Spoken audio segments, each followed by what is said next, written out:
printerlərin yəqin ki, bir çoxlarını istifadə etmişsiniz. Məndə də 210 modeldir. Əsasən də rəngli printer axtarışındasınızsa, bu printerlər uzun ömürlüdür və istifadəyə də çox yararlıdır. Ancaq bu printerlərin geniş yayılmış bir problemi var. Bunlarda bir növ bir sayğac var və həmin sayğac müəyyən olmuş bir limitə çatdıqda printer artıq işləmir.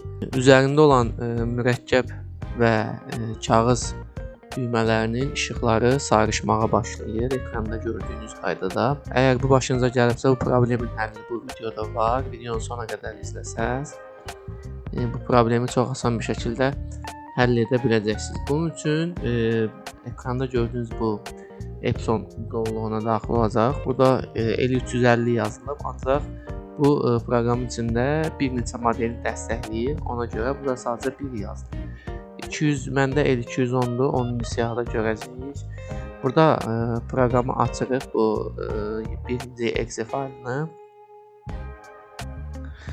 Və burada biz modeli seçməliyik. Bunun üçün burada select düyməsini seçib model gördüyünüz burada L110, L210, L300, L350 və L355 hər birinin həmin problemini bu proqramla həll edə bilərsiniz.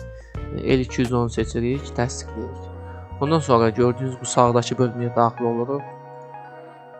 Burada bir çox funksiyalar var, bir çox problemlərin həllini bununla etmək olur. Ancaq bizə lazım olan əsas dediyim həmin o sayğacı sıfırlamaqdır. Onun üçün biz bu bölməyə daxil olacağıq. Waste ink pad counter yazılanı. Burada təsdiqləyirik. Bu bölməni işarələyib check düyməsinə basırıq yoxlamaq üçün. Yəni görək ki, hansı vəziyyətdədir hal-hazırda, limiti keçirmi yoxsa yox. Check düyməsini basırıq və məndə gördüyünüz kimi 48%-dir hələ, 50 də deyil. Bu 100%-ə çatanda və burada gördüyünüz bu rəqəm 3104-dür. Bu 6500-ə çatdıqda həmin problem yaranır, işıqlar yanır və printer çapı dayandırır. Bunu sıfırlamaq üçün çox sadə qaydada yenidən seçib və initialization bölməsini seçirik. Təsdiqləyirik.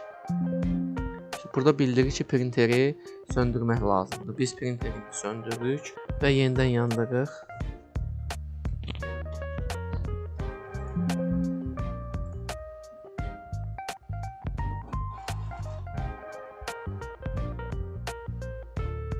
Printeri söndürüb yandırdıq, yenidən yoxlayaq. Gördüyünüz kimi sıfırladı və yenə də 6500-ə qədər bizim limitimiz var. Onu da qeyd edim ki, bu çox tez-tez baş vermir. Uzun müddət istifadə etdikdə bu olur, həmin limit keçilir və keçdikdə də siz bu qaydada bunu sıfırlaya biləcəksiniz. Biz işi bitiririk və proqramı söndürürəm.